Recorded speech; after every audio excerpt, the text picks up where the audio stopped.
present time, SCP-1155 cannot be permanently contained by any known means.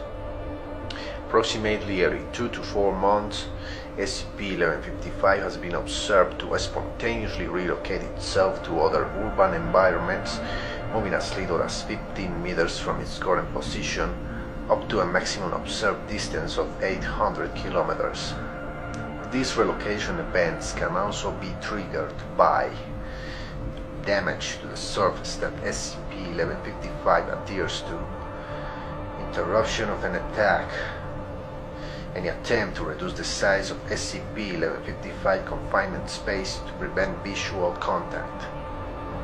Therefore, current containment efforts are centered around swiftly ascertaining SCP-1155 new location and isolating it from public view. When such a relocation event occurs, Mobile Task Force P1 should be immediately deployed alongside local assets to locate a new site as quickly as possible, re-implement containment procedures, and detain any witnesses. Survivors of attacks should be detained, and injured witnesses may be administered Class A amnesiacs and then released.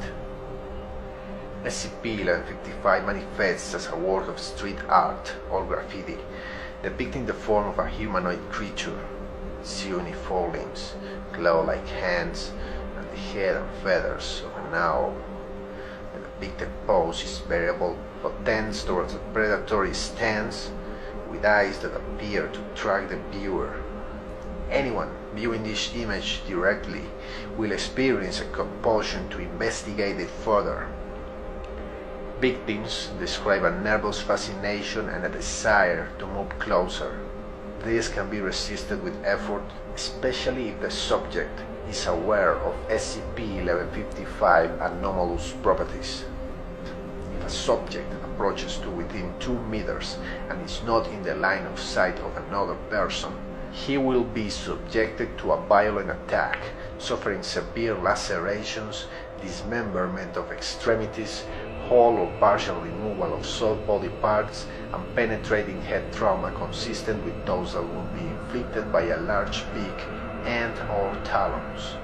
The attack generally takes about 6 seconds to conclude, upon which both SCP-1155 and the victim will vanish, and SCP-1155 will reappear elsewhere in the usual manner of a relocation event within 7 days. Attacks can be halted before this event by re-establishing line of sight to the victim, but this is not recommended. Attempts to track where the victims are taken by equipped test subjects with GPS locators have failed. Based on tested interruptions performed at predefined intervals and special recording devices, the attack follows a defined pattern. The victim will first be restrained, and the eyes and tongue will be removed, rapidly followed by an amputation of the hands and feet. The victim will then be disemboweled and the intestines and stomach removed. Death usually follows due to shock or rapid exsanguination, but only if the attack is interrupted by visual contact. The fate of victims who disappear along with SCP-1155 at the conclusion of the attack is unknown. Elements of Mobile Task Force P1 located SCP-1155 in an abandoned subway station after most recent relocation event.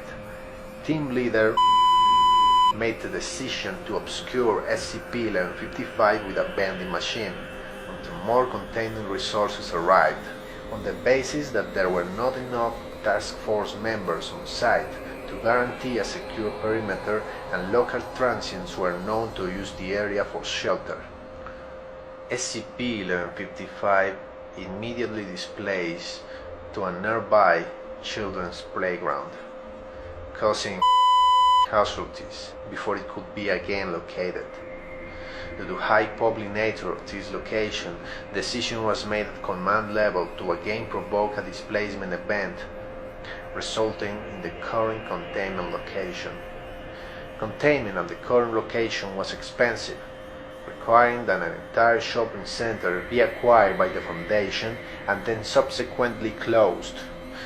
but the revised containment procedures have resulted in the longest time since a relocation event to date. In a personal note, the last few containment locations may point to a disturbing trend. Previously, SCP-1155 seemed to have a pattern of appearing in low-traffic urban areas, often abandoned buildings or quiet underpasses.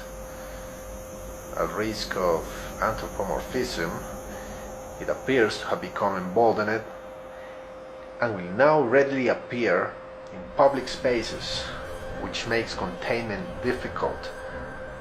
Over the objections of the containment team, leave the damn thing uncovered. Better we lose a few urban explorers or nosy kids every couple of years rather than risk having it abduct more people before we can locate it each time.